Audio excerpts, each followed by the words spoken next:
thanks for joining me. Today we're doing some cold weather operations verification on our PD6900 Loop-Powered Explosion-Proof displays. You can see we have one of the devices installed here in the temperature chamber, and it is functioning. The display is on. All of the digits are easy to read. The engineering units are there. The bar graph's there. Everything is functioning at minus 40 degrees Celsius. This temperature chamber is controlled by this device up here, set to minus 40. Has been in that condition for many hours, so it's really had time to soak in. So the display absolutely works down to minus 40. The one thing that does change is the update rate. So whereas at warmer temperatures, the display would update immediately. At this cold temperature, it takes a handful of seconds. So I have this signal generator connected to the device inside there. Right now, it's approximately 8 milliamps.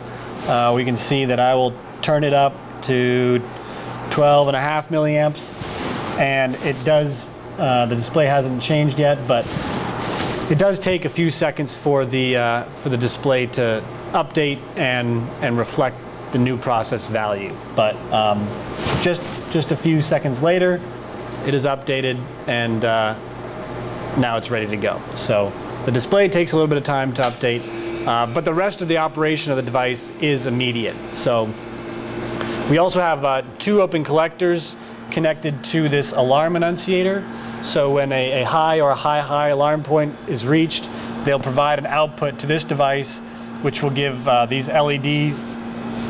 these LEDs on and also sound a horn. And that functions immediately when the process value changes, not when the display updates to match. So I'm going to change this up high very quickly, and we'll see those come on immediately before the display updates.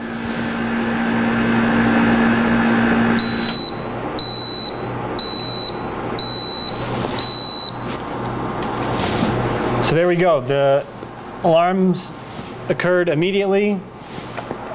We see that the display hasn't updated yet and is starting to do so now to reflect the new process value, but the alarms occurred immediately before that update was complete.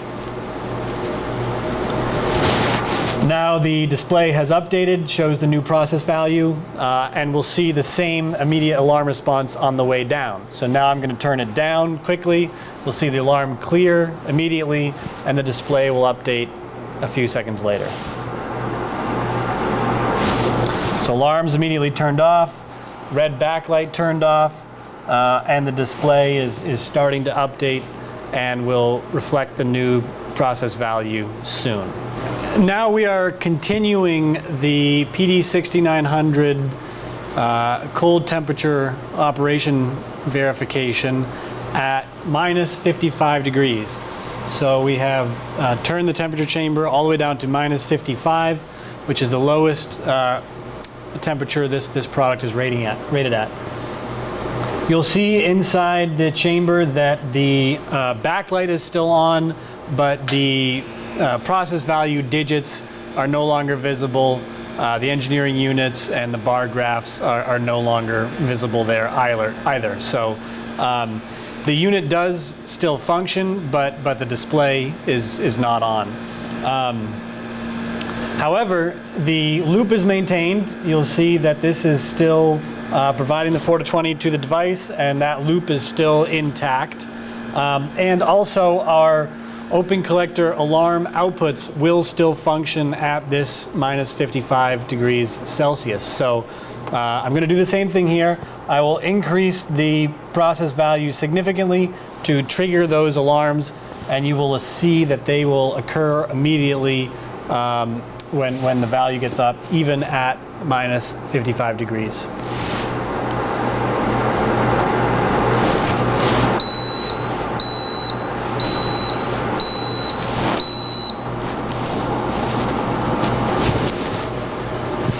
So I turned the value up to 19 milliamps. The display turned red. The backlight still works, and the open collectors immediately engaged as well. So those still function down to -55.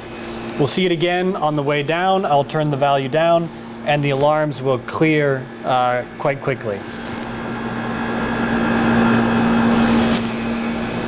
So there we go, alarms immediately cleared, display goes back to a regular backlight, and everything is normal. So you can see here that we do have a quite capable controller and alarm unit at -55 degrees, even if the display doesn't work anymore. So we hope you consider for any future projects.